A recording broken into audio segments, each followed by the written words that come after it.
ಎಲ್ಲರಿಗೂ ನಮಸ್ಕಾರ. ನಾವಿವತ್ತು ಶಿವಮೊಗ್ಗದಿಂದ 111 ಕಿಲೋಮೀಟರ್ ದೂರದಲ್ಲಿರುವ ಒಡಂಬೈಲು ಶ್ರೀ ಬಳೆ ಪದ್ಮಾವತಿ ದೇವಸ್ಥಾನಕ್ಕೆ ಹೋಗ್ತಾ ಇದ್ದೀವಿ. ತುಂಬ ದಿನದಿಂದ ಅನ್ಕೊತಾ ಇದ್ದೆ ಹೋಗಬೇಕು ಅಂತ, ಬಟ್ ಇವತ್ತು ಕಾಲ ಕೂಡ ಬಂದಿದೆ. ತುಂಬ ರಶ್ ಇತ್ತು, ಮಾತ್ರ ಒಂದು 2,000 ಜನ ಅಂತೂ ಇದ್ದರು. ಫೈನಲಿ ನಾವು ದೇವಸ್ಥಾನಕ್ಕೆ ರೀಚ್ ಆದ್ವಿ. ಇದು one of the most powerful ದೇವರು ಅಂತ ಹೇಳ್ಬೋದು.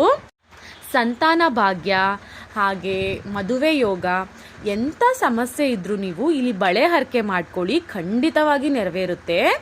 ನಾವು 2 ಗಂಟೆ ಇಲ್ಲಿ ದರ್ಶನಕ್ಕೆ ನಿಂತಿದ್ದು.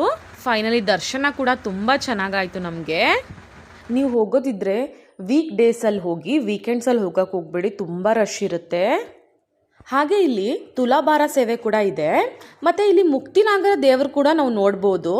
ಇದು 77 ಕ್ವಿಂಟಲ್ ತೂಕ ಇದೆ. ಹಾಗೆ 7 ಅಡಿ 7 ಇಂಚು ಎತ್ತರವಿದೆ. ಇಲ್ಲಿ ನಾಗದೋಷ ಕೂಡ ಪರಿಹಾರವಾಗುತ್ತೆ. ಮತ್ತು ಚತುರ್ಮುಖ ದ್ವಾರ ಬಾಗಿಲು ಅಂದರೆ 4 ಕಡೆಯಿಂದ ದೇವಿ ಕಂಗೊಳಿಸುತ್ತಾಳೆ. ಪಶ್ಚಿಮ ಅಭಿಮುಖ, ಉತ್ತರ ಅಭಿಮುಖ, ಪೂರ್ವ ಅಭಿಮುಖ ಹಾಗೂ ದಕ್ಷಿಣ ಅಭಿಮುಖ. ಹರಕೆ ಬಳೆಯನ್ನು ನಾವು ಈ ಪೂರ್ವಾಭಿಮುಖ ಪದ್ಮಾವತಿ ದೇವಿಗೆ ಸಮರ್ಪಣೆ ಮಾಡುವಂತಹ ಸ್ಥಳ ಇದು. ಬೆಳಗ್ಗೆ 7 ಗಂಟೆಯಿಂದ ಸಂಜೆ 7 ಗಂಟೆ ತನಕ ನೀವು ಈ ದೇವಿ ದರ್ಶನವನ್ನು ಮಾಡ್ಬೋದು. ಹಾಗೆ ನಿರಂತರವಾಗಿ ಇಲ್ಲಿ ಅನ್ನ ಪ್ರಸಾದವಿರುತ್ತದೆ, ತಪ್ಪದೇ ಭೇಟಿ ನೀಡಿ.